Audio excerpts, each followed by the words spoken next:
This is the DTV Digest, the podcast that brings you news and reviews of films which didn't make it to the cinema. And now, here's your host, Mike Parkin.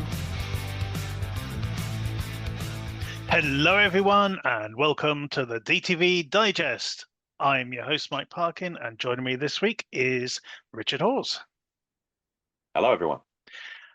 This week, we've got 5 main reviews. We're going to kick off with the action movie Fight or Flight, starring Josh Hartnett. Then we have Escape from the 21st Century. Die Alone is a sort of non-zombie movie starring Carrie-Anne Moss. Then we have Bangkok Dog. I'm going to wind up with Applewood. Our short shot is Survivors, and our DTV throwback is Puppet Master 3, Revenge of Toulon. So, without further ado, let's crack on.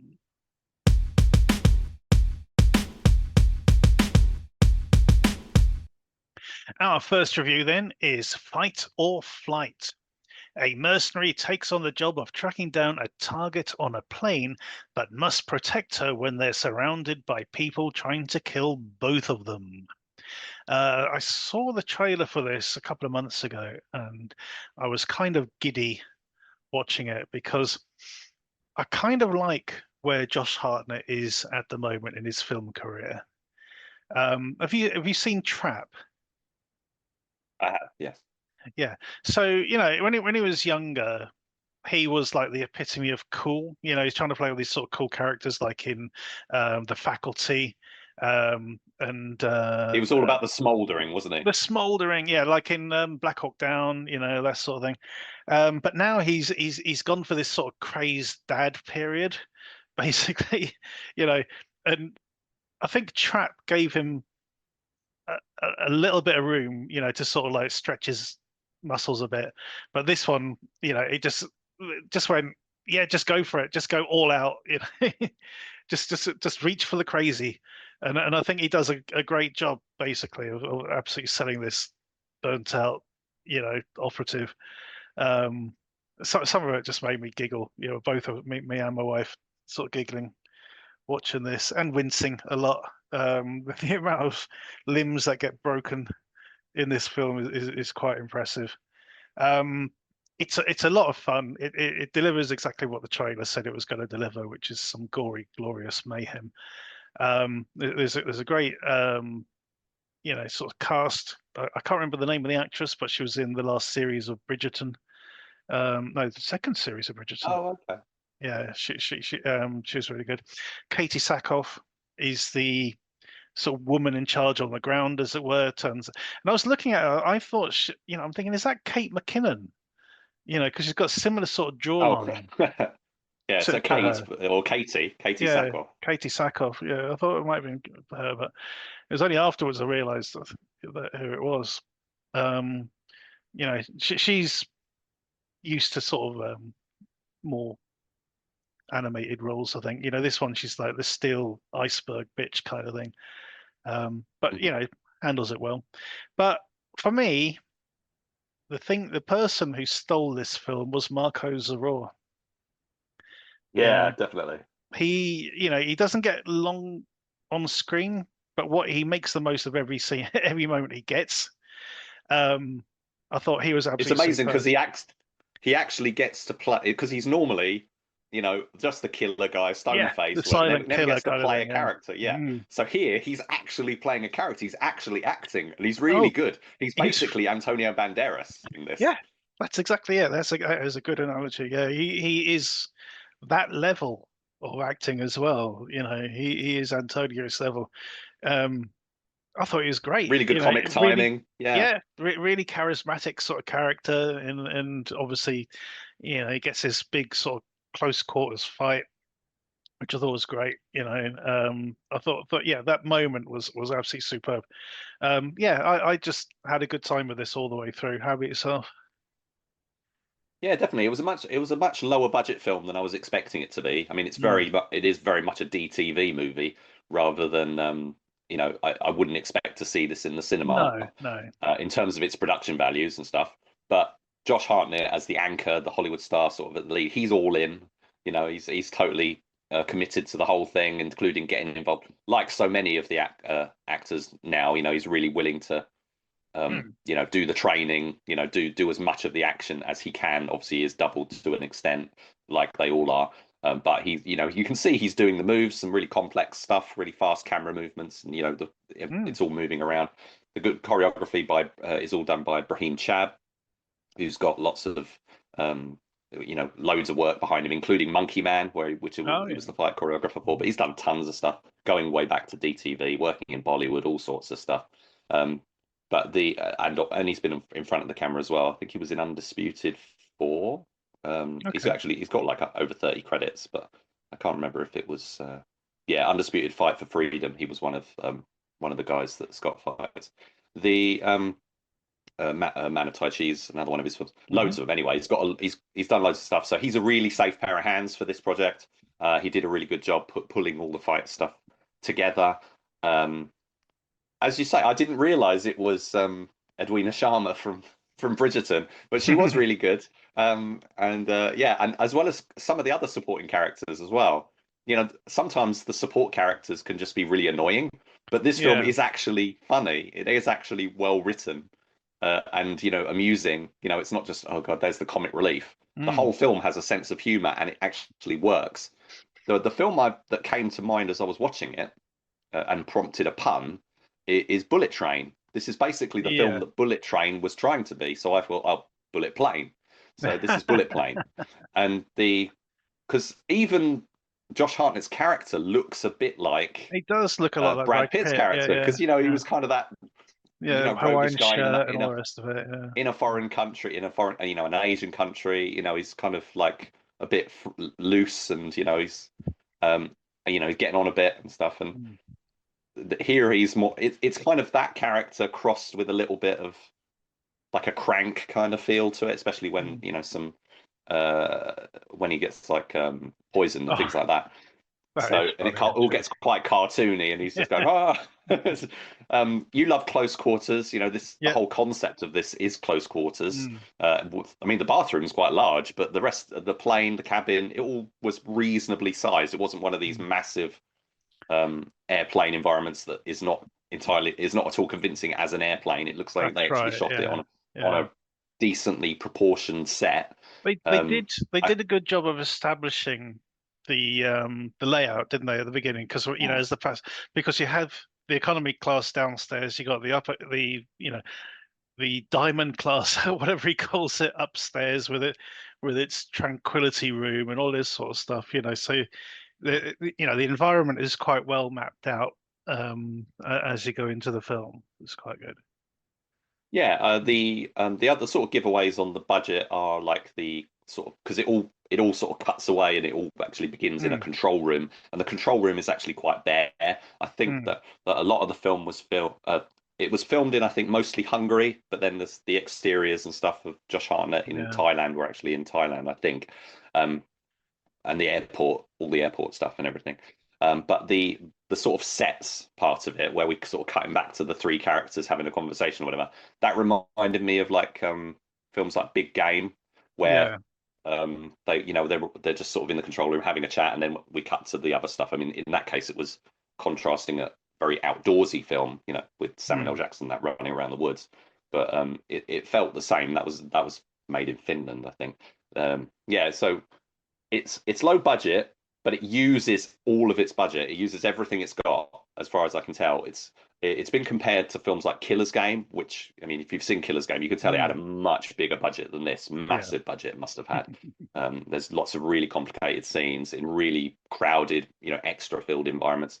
There's quite a few extras and stuff in this filling up the plane, but a lot of them are characters and who eventually pop up, and you've got sort of just regular bad guys, but then you've also got the cartoony bad guys, and sort of add these flourishes, which again sort of links into what I was saying about the similarities to Bullet Train, and I say to an extent Killer's Game. They all do sort of the flamboyance, let's say, and that all starts with Marco Zaror, but Marco Zaror as the kind of setup character is just brilliant. I've never seen him show that side of himself in it, because I've not been able to see many of his full-length feature films that he starred in, whether he's been able to have that level of, I mean, we know he's a very charismatic guy, great mover, really tall, imposing character, but funny, it's just really great interactions with Josh Hartnett. It's like really scene stealing stuff. Absolutely. Yeah, I mean, I've seen, things like he was in Undisputed 3. He was the main bad guy in that. I've seen one of his early Chilean films called Kiltro, which was pretty good. Oh yeah, I saw that. But I forgot he was in Undisputed 3. Of course, he was the villain, wasn't he? Yeah, but he's not been on this level. Even Fist of the Condor, which was his film. He's not as charismatic as he is here. This is a big step up for sure. Well, I think he typically doesn't play humor. He doesn't play funny. He plays stoic. That's what we kind of mainly know him for, at least in what we've seen. And this one was like, no, we're gonna twist it around. We're gonna do something different. It's a bit like when Scott Adkins got to play Accident Man and films like John Wick 4. Sort of do something different. We're just gonna throw it out there and just try this, rather than just being the guy with a beard who's an assassin or something who's just kind of maybe throws out some jokes and stuff, but does I thought it's really good, and I'm hoping, because Marco Zarora and I think he's got another film with Scott Adkins coming up. He has, yeah. I'm really hoping that that Marco Zarora can build on this, because if he goes back to the stuff that he was doing in John Wick and Machete Kills, then I think that would be a shame, because this is something to build on, I think. Absolutely, he's whetted our appetite, basically, isn't he? And we want more. We want more of this level, for sure. And I'm going to try and watch more of Josh Hartnett's DTV stuff as well, because he's been knocking around doing tons of stuff over the last few years. And I'll be honest, I haven't watched a lot of it. Like there was one called Inherit the Viper that sort of caught my eye for a bit, and I didn't get a chance to watch that. But he's sort of in that middle. He's sort of having a little bit of a renaissance. People are sort of noticing him again because of films like this and Trap. Although Trap was terrible, he was good in it. No, I love Trap. Do you like Trap? What? It's the only M. Night Shyamalan film I actually like. Half of it is just scenes of his daughter playing her songs and stuff, which I don't mind that. But the film is ridiculous. It's like, why is he? Oh, it's incredibly why is he ridiculous. able to just walk through this building? Why is he able to do it? Why is he able to do that? How is he leaving the building so easily? Why is she going with him? it's like no, I enjoyed it mainly because I just liked seeing him squirm and try and figure out how to get out and stuff. Yeah, no, I liked it. I mean, but everything works in his favor. It's like as soon as he wants something, he gets it. It's like, he wants to find out some information. He conveniently finds. He goes up onto the roof, and they just let him through. So it's like, there's the poorest security in a the whole anyway. We're getting completely off topic here. But anyway, I do want to watch it again because it's got some really interesting stuff. But I was quite frustrated when I was watching it, to be honest. I was like, why? If I'd seen it at the cinema, I would have been very frustrated, I'm sure. Anyway. So say kudos to the supporting cast as well. The guy who was sort of leading the airplane crew, sort of the head of the stewards, he was funny. Juju Chan's in there as one of the she's like a protector character who's looking after one of the other characters in the film who I'm not going to mention. And there's the whole, I think the stunt team all did. Oh, Huey O'Donnell, Garrett, he was funny. So he was the guy leading the team. And Danny Ashok as Royce, who was also one of the stewards. Yes. So it's very different if you compare this to something like Passenger 57. It's got a very different aesthetic, very different kind of feel, partly because of the time that it's been made. It's a very digital looking film. It's the style of it's different, but it fits into that genre. It fits in really well, and I think in many ways it's better than Passenger 57, because the problem with Passenger 57, if I can digress for a second, because apparently that was originally supposed to be DTV. I don't know how true that is, but anyway, I saw it at the cinema. yeah, so did I think. No, I didn't. I saw it on video, but it was intended as a DTV, which is why I think the running time is so short. But Yeah. anyway, that film couldn't stay on the plane. Yes, So that's right. Yeah. it's a film about a guy on a plane. And it's only about half an hour of it is actually on the plane or something. Anyway, it might be a bit longer than that, but I remember them. They seem to get off the plane really quickly. This film is like mostly on the plane. They use the plane. They spend the whole time there, and it really and it doesn't get boring. And it's an hour and 40 minutes. Yeah, exactly. It flew by. Really enjoyed this one. It even leaves the door open for a sequel, which is interesting. To sort of further adventures of. It'd be interesting to see if that ever gets picked up. But on that note, how are you going to score it? I'm going to give it an 8. By the way, it's directed by a guy called James Madigan. This is his first feature, I think, but he's got like visual effects and second unit, lots of that work behind him. But he worked on the TV series Runaway. He's done a couple of, say, Medal of Honor. He did a couple of episodes, but this is his first feature, and I think that really out of the park. Yeah, I think he's done a really good job with it, working within many constraints. So yeah, I'll give it this an 8. Yeah, I'll join you on an 8. Yeah, totally love this one. Absolutely lived up to its premise. So there you go. Currently on Sky Cinema in the UK. I'm sure it's on other streaming services in the States and other places. But definitely go check it out.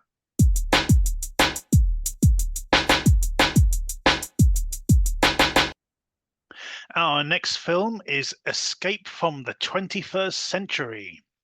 This story follows 3 friends who discover they have the power to travel back and forth 20 years with a sneeze. However, the future is not as good as they hoped, and they need to take on the responsibility of saving the world. They travel with a sneeze.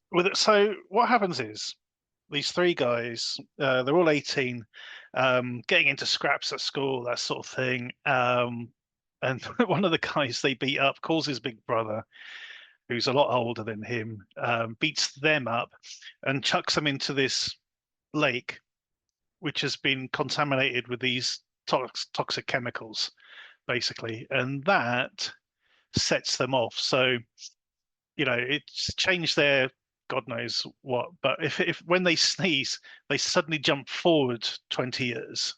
So the main guy, who's like a bit of a brawler, he finds himself working for this organ harvesting company, and he's just being paid for a lot of money or something.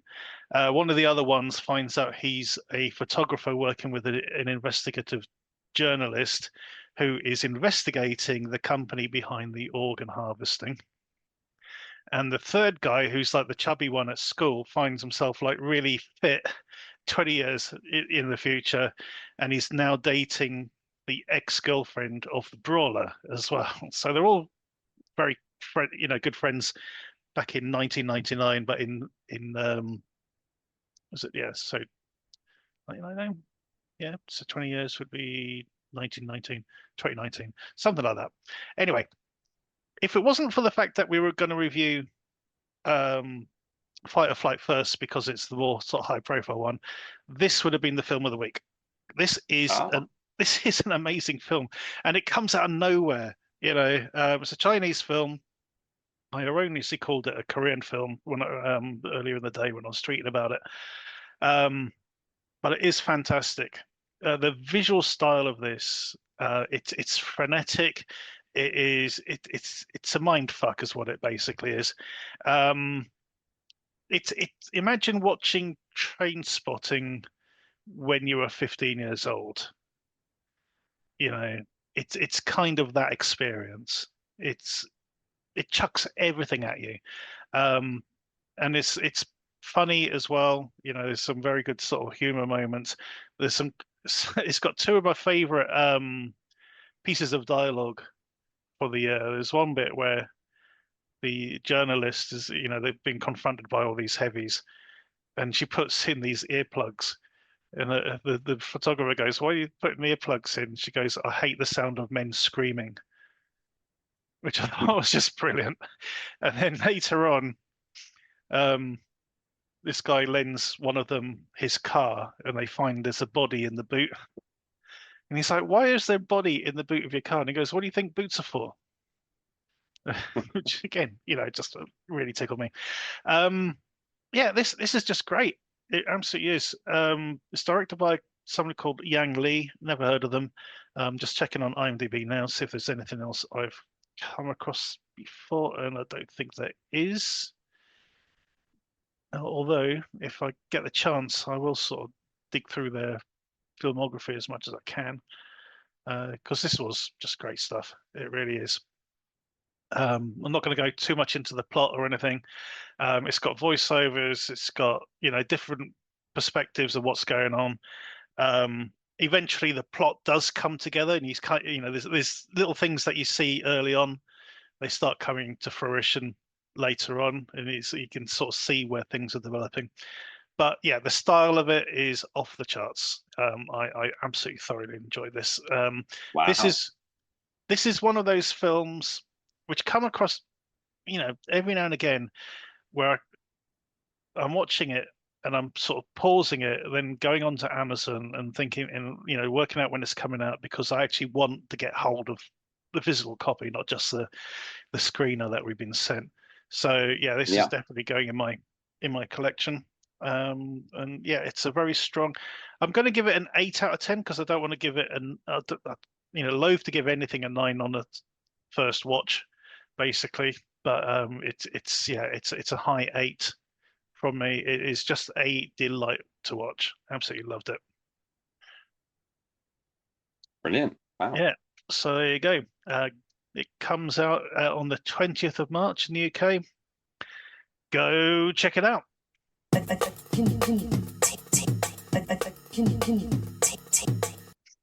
Our next film is Die Alone.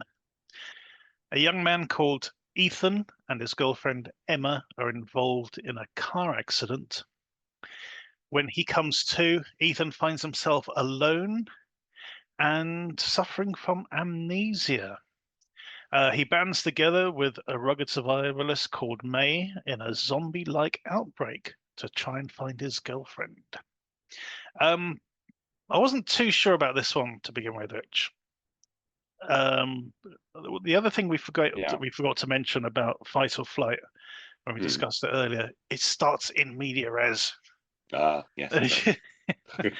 Even though it is quite brief in there, it was just like a little amuse bouche to whet your appetite, so go about what the mayhem to come. This starts with the main character blowing his brains out. A little bit more difficult to come back from. It's an uphill battle to get me to care about this guy, knowing where he's going to end up. Or is he? That's the big question. I mean, so Ethan wakes up. He's got his arm in a cast. He's in his old car. His girlfriend has disappeared. He doesn't have much, to go on, apart from the locket that she had, and some very, fractured memories. One of which features Frank Grillo, who sort of mainly comes in at the end, towards the end, but we see him in flashback every now and again, sort of teasing us, basically.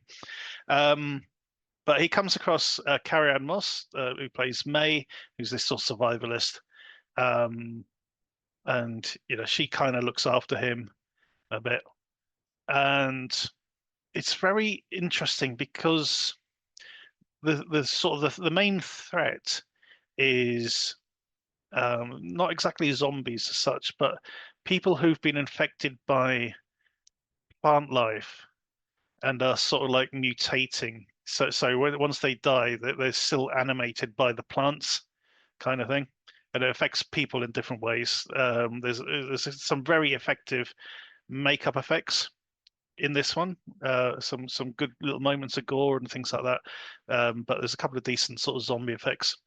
So where people with sort of plants and vines and things growing out of their faces and stuff, which is very good. So although it starts a bit bit slow.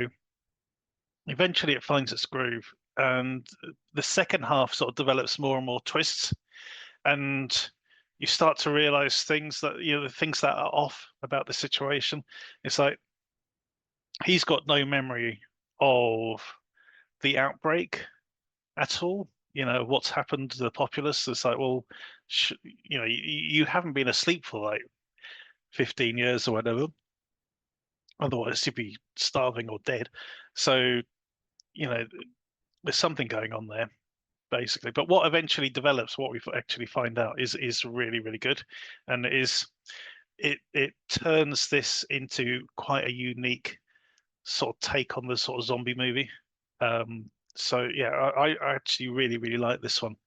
Yeah, the pace is a bit off at times, but it does deliver some decent sort of gore effects and things, and the story actually does sort of really work for this. So yeah, no, this is a really good one, and I'm going to give this one a 7 out of 10. Carrie-Anne Moss is great in this. She's playing a much older person than you might have expected, but I think she does really well. I mean, okay, I mean, The Matrix was 25 years ago. Let's face it. Yeah. So, but even so, yeah, no, she's really good. Frank Grillo, although it's how many always films great. can Frank Grillo make? I know exactly, but I mean, he doesn't. They don't need him. They don't really. need him. He doesn't do much really. He could have been any character actor, but always good to see him, of course. So Yeah. But yeah, no, this one's really, really worked for me. Really, really did enjoy it, despite the in media res. It does take it past that moment, sort of narratively. So that was good. Anyway, so there you have it. Yep, 7 out of 10 for Die Alone. Go check it out.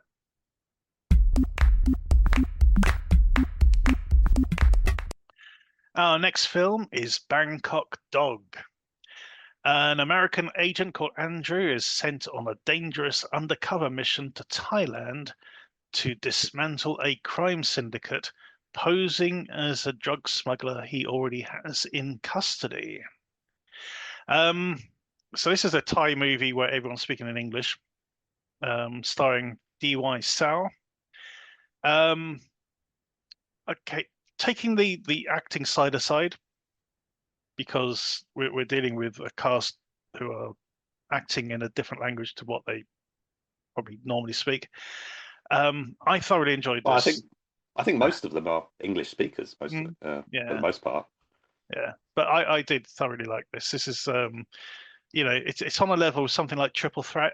I thought D.Y. Sao, he's sort of his sort of martial arts style is, it's part Tony Jaa, part Bruce Lee, basically, because he. I mean, I see what you're saying. Yeah, Bruce Lee was he does a lot of like one hit takedowns kind of thing. Hits them once and they fall to the floor. But at the same time, he's got the elbow attacks, he's got the spinning kicks and all that sort of stuff. But as great as D.Y. Sao is, when is Brian Lee going to get his own movie? Because oh my God, this guy is amazing. He likes playing the villains too much, I think. I don't know. That might be it. That might be it. But I mean, he was great in that other one, The Shadow Master. Well, that was him and D.Y. Sao again. That was Oh, that's right. Yeah, and yeah, I mean, he was the best thing in that film, and he knocks the socks off anyone in this one. In fact, there's a moment in the final fight where he does a backward flip in the air and then lands with the splits, and so the hero's response is to run away. It's like, this is too much. I'll admit my match, which is quite amusing. No, I just thoroughly enjoyed this. It was a really good, solid martial arts movie. What do you make of it, Rich? Yeah, I think the opening of the film really sets the tone, and I think it's better than the climaxes of most films.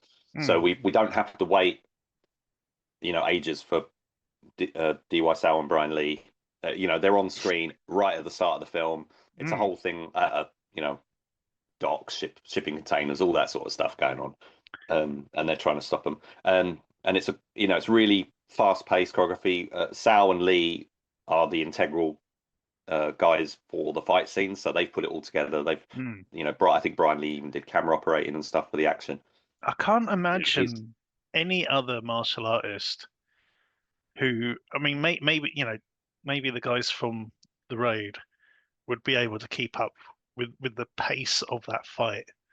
I mean, it is amazing. So both of them, the amount of punches, blocks, locks, all of it is intense. It really is. I can't imagine anyone else handling that amount of choreography. Yeah, and the supporting cast do really. I mean, the actress in the opening scene. She's not a martial artist, and she's probably doubled, but it's very effectively done. And she's doing all these like MMA kind of flip, grab them around the neck and tackle them to the ground, kind of takedowns, kind of thing. That was all working really well. That when the plot kicks in and it's all the going undercover, getting in too deep, is he losing his way kind of thing. We've seen that done before with deep cover and all that sort of stuff. Different films have done their take on that, but it works quite well. I mean, the guy he goes under, and it's usually he goes undercover and he makes friends with a guy who's part of the, he's a lower level guy in the group who's actually not so bad, but he's doing all this awful stuff and he's like party to all these terrible things, but he's actually not such a bad guy. So there's an interesting stuff there, because he kind of develops a like and respect for this guy who's is involved with this gang doing awful things, but he kind of sees that there's some good in him and he's just kind of ended up in this place and stuff. Anyway, that all works really nicely. The guy he teams up with, he kind of reminded me of Russell Wong, although he's not like Russell Wong at all, but I kind of got a Russell Wong kind of vibe from him. And he was he's really charismatic, really good. I don't know what is the listings on the IMDb. It's dreadful, isn't it? It's very vague. It doesn't even mention DY. It doesn't even mention DY Sao. It mentions him, but it doesn't mention his character name. Yeah, it's a bit confused and not very well put together. Say it's got the listing, but that's about it. But the and the director is so the guy who directed Ong Bak, whose name I can never pronounce, Pracha Pingyu. He sort of presents this. He's one of the producers. He's one of the producers or executive producers. He's put his name on it anyway, which tells you to expect a certain standard.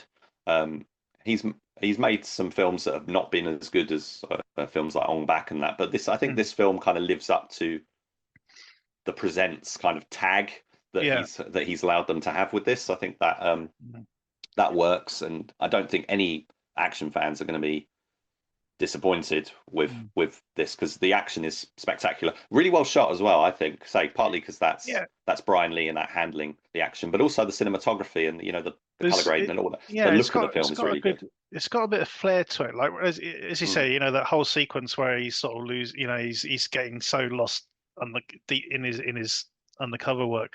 It sort of reminded. There's a line in Miami Vice when Jamie Foxx goes, there comes a time when you're so deep undercover you don't know which way is up. You don't know how to get back to the surface, kind of thing. I was reminded of that watching him, because he got this sort of montage sequence of like him just getting drunk in the nightclub, and chatting to girls and then beating people up and then getting drunk again. It's just this this cycle. But he seems to enjoy the work. He enjoys going around beating people up and stuff like this. But that whole sequence I thought was very interestingly shot. To sort of give you the passage of time and him losing his way, and that thought that worked really well. And then it all kicks off again with Brian Lee is kind of in the beginning, then he's kind of is there as a present, and he kind of plays, he's quite comical in some of his performance, but then he really showcases his badass, and there's a really nice balance in that, him playing that character, and then he's like, because he lures you into a false sense of security. And that's what happens in the film. Is kind of like they kind of let their guard down, and then he sort of capitalizes on it.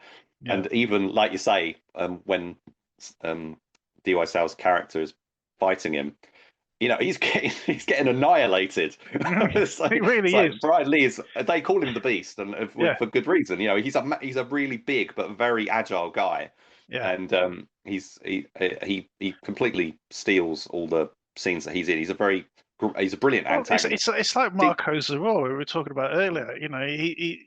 He has proper sort of screen presence, and he's definitely playing a character in this. This isn't just like, and Brian Lee appears in the film. It's like, no, Brian Lee stars as this particular character, and he brings all this a lot to it. There's a bit when when he's literally pounded D.Y. Sal to a pulp, and he finally gets up, and he does that sort of like Tony Jaa thing of like sort of using the ritual of Mai Tai to sort of bring himself back together. And Brian Lee's just sitting on top of this box, just looking at him, sort of slightly with his head cocked to the side, just going, kind of in awe of what he's watching, and just sort of bemused by it. He's like, great, I get to kick his ass again. Do it all over again. It's great. Yeah, no, I really, really enjoyed this one. Yeah, it's good fun. Just a couple of other things I want to mention. D.Y. Sal looks, to me, he just looks like a kid, but he's he's basically my age. He's like in his mid-40s, but he's got this very youthful look. I mean, he's a bit like Jet Li in that way, but he's a very young-looking guy. But yeah, he's been around. He's been doing movies for like the last 10 years or 10, 15 years, I think, and he's had a few. I think this and Shadow. What's it called? Shadow Master, I think. Shadow Master. Yeah. I think they're the only leading roles he's had. I might be wrong, but he's possibly. I know he's got many other credits behind him. I haven't seen all his. Ron Smorenberg, because it's in Thailand, I guess. Ron Smorenberg's in this again. He gets a good character to play. He gets a good character, and gets to use his very long legs. He's always basically the same. But if there's ever a film in Thailand, I think it's a rule. It has to have Ron Smorenberg in it. He lives there and works there, and he's got the as far as I know anyway. And he's always playing heavies. Really big Dutch guy. Once, most famously, he fought Who Am I with Jackie Chan. Yeah, that's right. Wasn't he in the Fifth Commandment? I think he had a very small role, playing like a detective. He doesn't fight or anything. It's quite possible. I'd have to get his filmography up in front of me, but he's worked all over the place. And I mean, he does loads of stunts, but he's probably primarily does acting, and so he's done like Hellhound, which was the Louis Mandylor film in Thailand. He was in that. English Dogs in Bangkok, which I don't think I've had a chance to watch that one yet. Not yet. Triple Threat, obviously, he was in, and going back to all sorts. A couple of Steven Seagal films, and I'm just having a look. What was it you were asking about? Which film? Fifth Commandment. Yeah, he was. Gang member, uncredited. Oh, right. That's interesting, because I seem to remember him as the police officer. But anyway, Who Am I was his first film back in 1998, and he's been working very steadily ever since. He's really good in this because he's playing one of those characters you kind of expect to get beaten up really easily, because he's big and he's like in your face kind of thing. He's the sort of guy. You think, well, he's not going to be any match for these guys, considering their speed and all the rest of it. And then, bloody hell, actually, he's giving as good as he gets, kind of thing. They eventually sort of wear him down, But for the first sort of few minutes of the fight, he's well in there. So it's great to see him in this. Yeah, thoroughly enjoyed this one. Brian Lee, just for that backward flip into the splits alone, it's just amazing. But the speed and ferocity of his fights are absolutely great. How are you going to score it? I'm going to give this a solid 7. Yeah, it's definitely a hard 7 for me as well. And Must see for again, the action I, fans. I can see me picking this up. When it I don't think it's getting a Blu-ray release. I think it is coming out on DVD, and it is available on streaming as well. But yeah, I definitely like a copy of this. I think. Awesome. There you go. 2 sevens for Bangkok Dog. Go check it out. Our next film is Applewood, also known as Applewood House of Secrets. A young widow's latent psychic powers reveal dark secrets inside of a Victorian mansion, forcing her to solve its mysteries before it takes her sanity and her life. Okay, this is a lot more low key than some of the other films we've covered this week. It features this young woman, Caitlin Harris, who, with her husband, were planning to buy this house, Applewood House, and turn it into like a B&B. But unfortunately, her husband was serving overseas and was killed in action shortly before completion. But she goes ahead with it anyway, decides to buy the place. And it's not long before she realizes that there's something going on. She finds an antique dealer in town who has bought most of the internal fittings and bits and pieces that used to belong in the house, and that's because his grandfather or great grandfather used to be the butler or the head servant in the house, but there was a huge scandal because the butler was accused of raping one of the two sisters living in the house and then disappearing. So people thought they eloped and all this sort of stuff. But Caitlin finds that when she touches certain objects, she is actually transported back in time to sort of see what was happening around that object at the time. She has a bit of difficulty convincing people this is happening, especially the realtor selling her the house. But she's picking up details that nobody else would have known about. So we get these sort of parallel stories going on. What's going on in the past and what's going on in the present. It's a bit, what's the word I'm looking for? Genteel. There's a bit of a scandal going on. There's a bit of a heel called Marcus Thigpen who marries one of the two sisters in the past and then conspires to basically take over the place.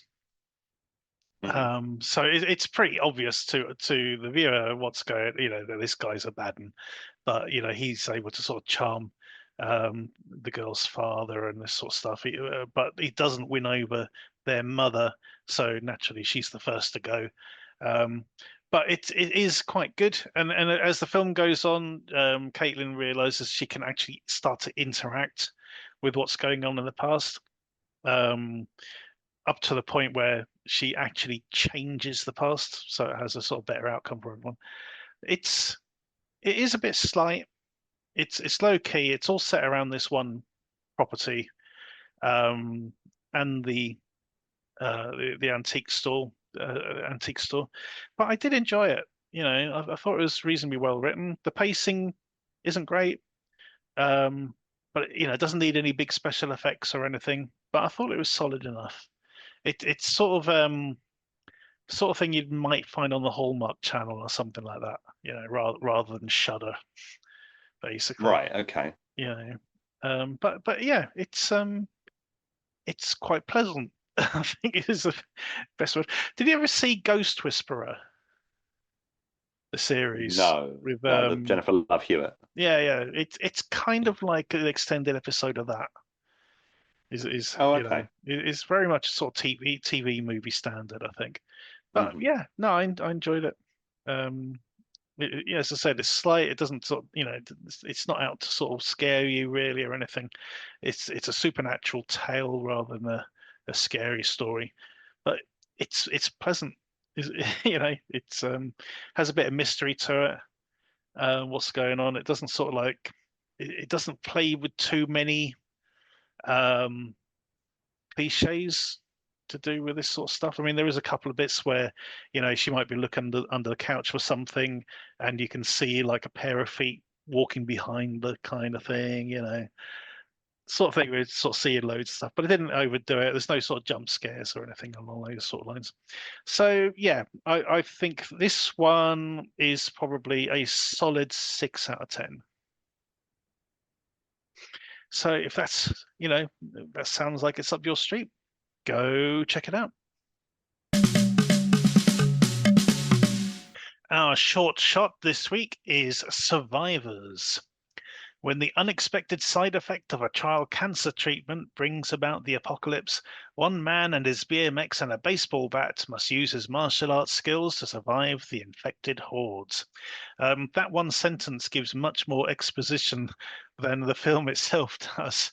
But as they say, this is a proof of concept and it's something they hope to expand on. We saw this couple of years ago now, isn't it? About 2-3 years ago at Fighting Spirit. 2021 it was at Fighting Yeah, Spirit Film Festival. Yeah. Very enjoyable short. No dialogue until the very end. You don't need it. There's not a lot to say about this film other than it is very well made. It's very well shot. There's some great drone shots used in this. But yeah, it's pretty straightforward. It's a guy getting from A to B with some very very crucial cargo. I think we can all agree on that. And yeah, it's just a good fun shot. It's exciting. It's got a bit of humor to it. Thoroughly enjoyable. What more can you tell us, Rich? So this is the Kirby brothers who Yes, basically they did this film as a proof of concept for this this film about the apocalypse and stuff. But ultimately they haven't managed to make that film yet. But this did lead to them getting Accident Man, Hitman's Holiday, which I think today is their sole full-length feature.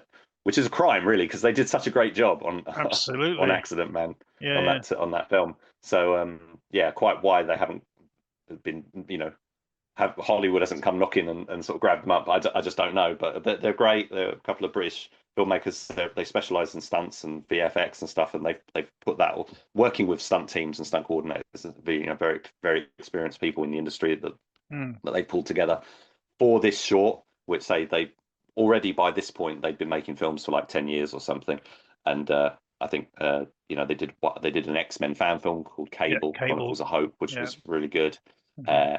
But yeah, they did another short film called which was another proof of concept called Renato Jones, which was one of those proof of concepts where they everything's previs, basically. It's like all filmed with boxes and things instead of actual full buildings and sets and stuff. So, but that's worth checking out as well. They've got very dynamic style. So this is 7 minutes. I'd say the closest thing I can relate it to would be something like Dawn of the Dead, the Zack Snyder version. I think it's got that kind of feel and energy to it. Yeah. My only sort of the thing I didn't really like then, I still don't quite like now. I know it's the payoff at the end, but the sort of epilogue where they reveal what's in what was in the bag, basically. It makes it feel like a commercial rather than a movie. I did feel like it was so I kind of felt like it was an advert. So at the end of it, it's like, no, it's not an advert, it's supposed to be a film. It's the sort of subtitle at the end is like something like why can't the apocalypse be fun or something, so people just want to get on and have a laugh. That's kind of the concept of the film, is like, okay, this bad stuff's happening, but we just want to get on with it and do all the same sort of stuff we normally would do and stuff. So yeah, and the action is all really well done. Lots of great falls and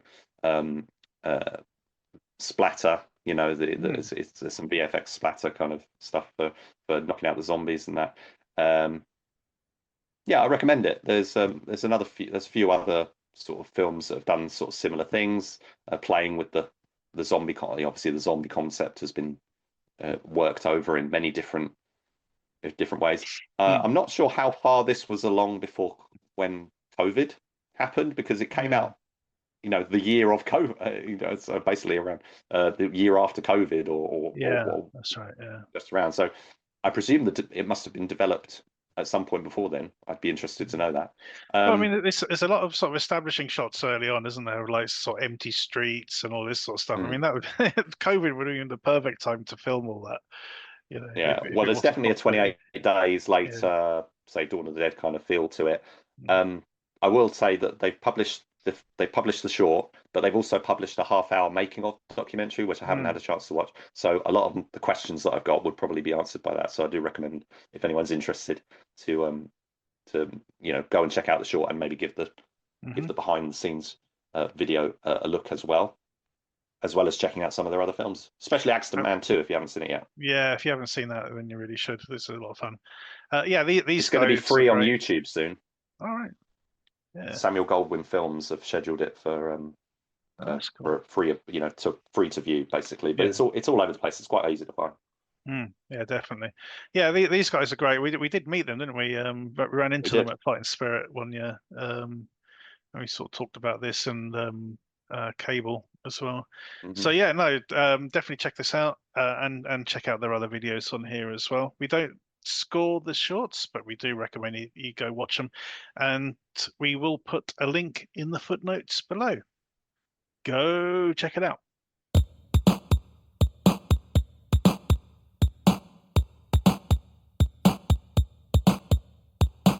Our DTV throwback this week is Puppet Master 3: Toulon's Revenge. A puppeteer's ability to bring inanimate objects to life attracts the attention of the Nazis during World War II.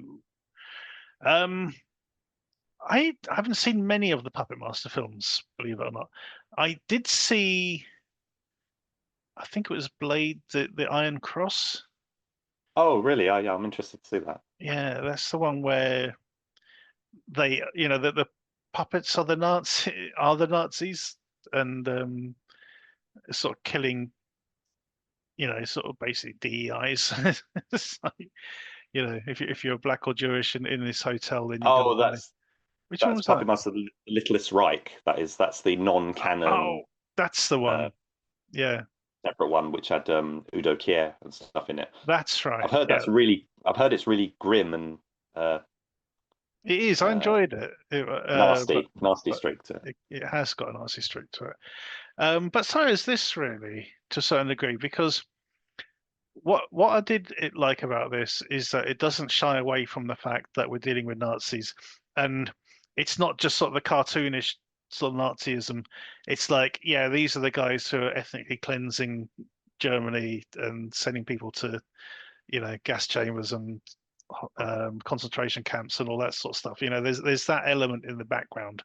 For example, when sort of Toulon finds this man and his son hiding out in the same sort of cellar or something. And he's sort of explaining what happened to his wife and why they're hiding. And of course, we see what happens to Toulon's sort of wife and stuff as well. Yeah, this is fun, but there's a lot of sort of I don't know, lulls in this story for me. I think I almost fell asleep at one point, but that's probably not the film's fault, just me. But we do get Richard Lynch in this, who's always sort of worth seeing. Quite enjoyed his performance in this, and of course the puppets are great when they're used. And that bit at the beginning with the zombie, with the it reminded me of Reanimator. That bit at the beginning when they think the guy's dead and comes back to life. Really good little moment. Yeah, so this was, it's a Charles Band production, but directed by David Dakota. He's one of our friend David Wayne's sort of favorite directors. He used to go on about him quite a lot. Very prolific director as well, isn't he? He's I don't know. Absolutely, yeah. Yeah, he's got a huge output. He's sort of more well known these days for his sort of homoerotic takes on things like werewolf movies and stuff like this. It's sort of things for sort of Cinemax and things as well. But yeah, he's solid director for sure. Did like this one. Is this the first? I'm sure it's not the first time you'd seen it. I think I saw it back in the day. Yeah. This was made in 1991, or released in 1991, I should say. So I probably saw it around that time. I was aware of the Puppet Master films, and I had seen the first few. For years and years, I've wanted to see four and five because they didn't stock them locally, so I never got a chance to see them. They are now, like this, available on Prime, so I'm going to try and check them out at some point. But but this one is kind of I think a lot of people consider this like the high watermark, like the benchmark, sort of one of the best one in the series. They had a Full Moon they had a bigger budget. Well, not necessarily a bigger budget, but they were getting the most reasonable budgets that they were getting, I think, at the time, and that's why you've got familiar faces in the film, like got actors from James Bond and Superman. So you got Sarah Douglas from Superman 2 and Walter Gotell from many James Bond films. Richard Lynch, a very familiar face. And so the cast is really good. Guy Rolfe comes in as Andre Toulon, and really, makes the role his own, and he kind of becomes Andre Toulon, like the definitive version of it. He's been played by various different actors, but for the time that he played the role, which was exclusive, basically he only played Andre Toulon during this period of his career right up until he died. So he appeared in this 4 and 5, and then also appeared in Retro Puppet Master as well a few years later.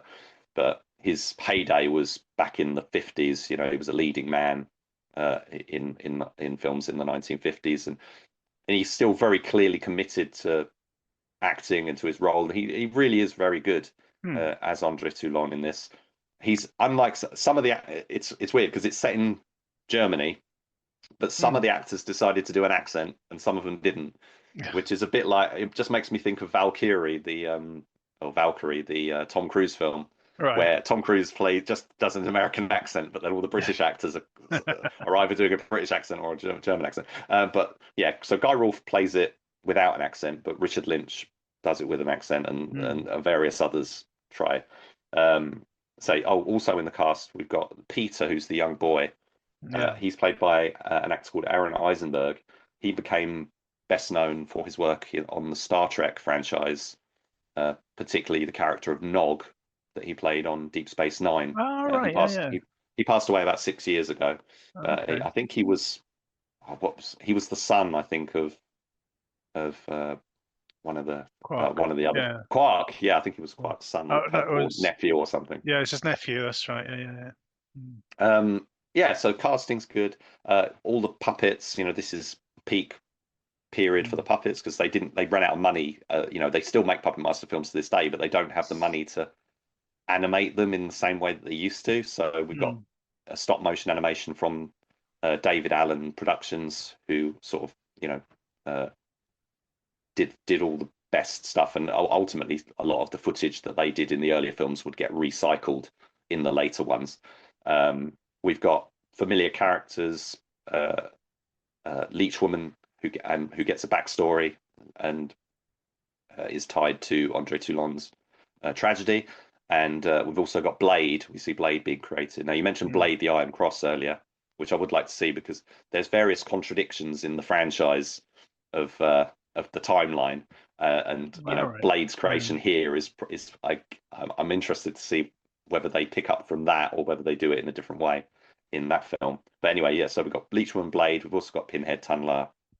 They're all present and correct. There's a new character called Six Shooter, who's the one on the poster.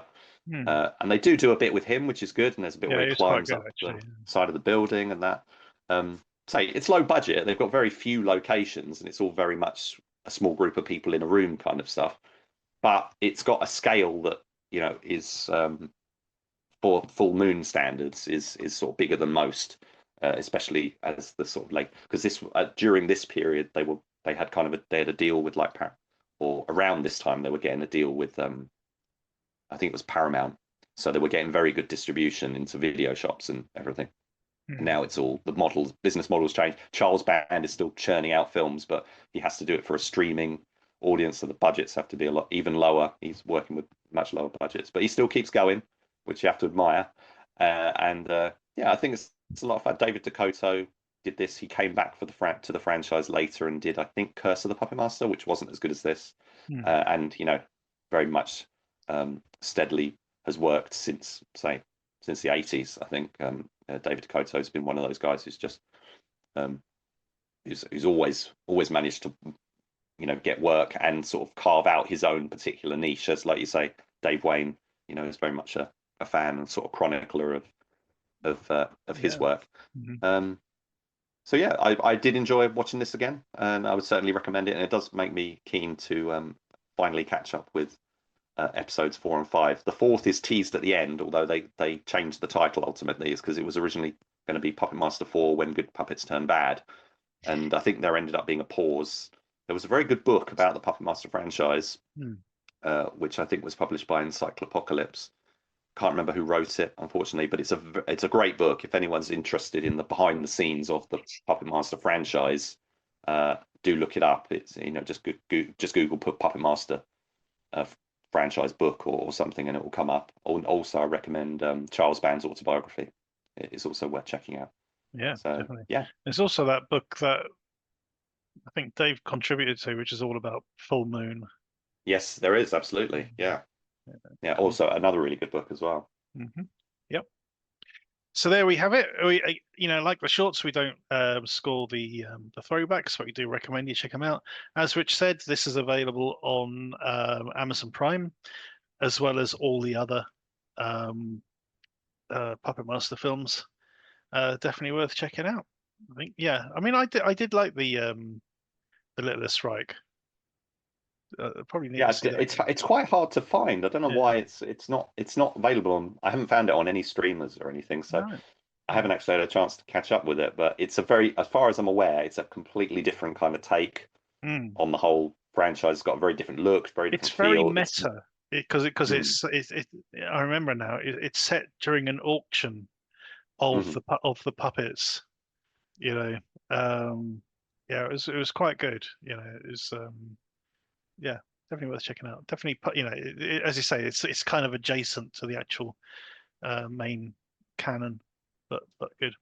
There we have it. That is the end of this week's show. We had a bit of a stormer this week. I mean, no bad films at all. Even Applewood was an enjoyable one. Couldn't say the same for last week, last episode, Rich, where we had to cover In Tenebras. And I believe the director's been in contact with us after that review.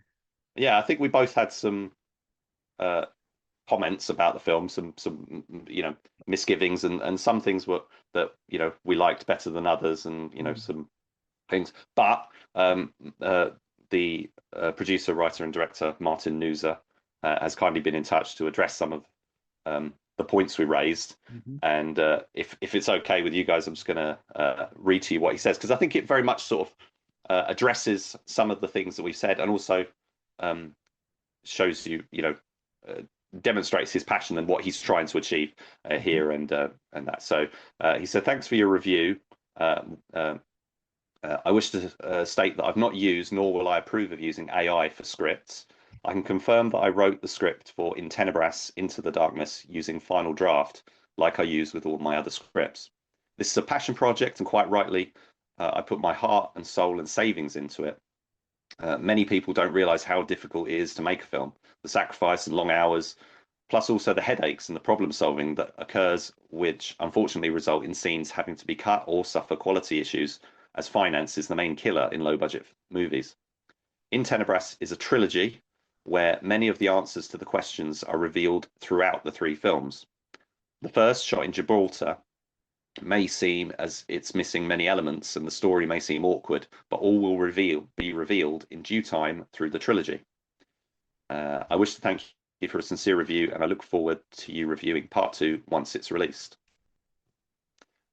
So thanks, Martin, for getting back to us and taking our critique on the chin. on comments on board. Say, as I was saying, during the show, there's some misgivings and things, but I thought your passion, and that was clearly on display, and we could see you were really trying to make something very personal and very expansive, and we very much Mike, I'm sure I'm speaking to both of us when I say we wish you the best with part 2, and we very much look forward to seeing it. Absolutely, we did say in our review that we do hope they do get to make the next part.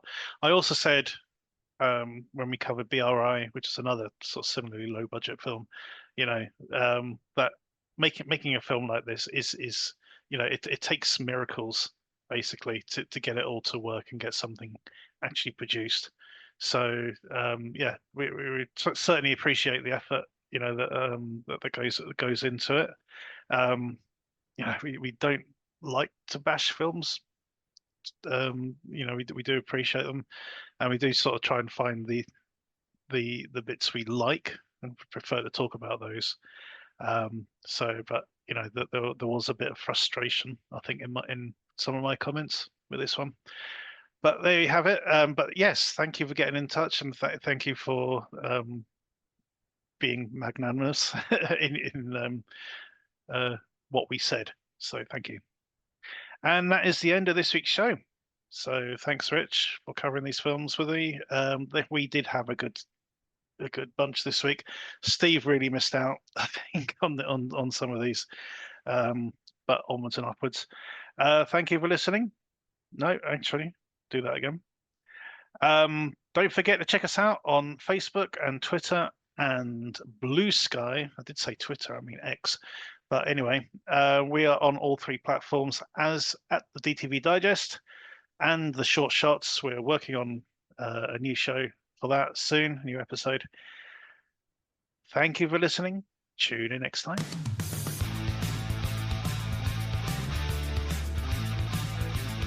Thank you for listening to the DTV Digest. Let us know your thoughts in the comments and tune in again next time.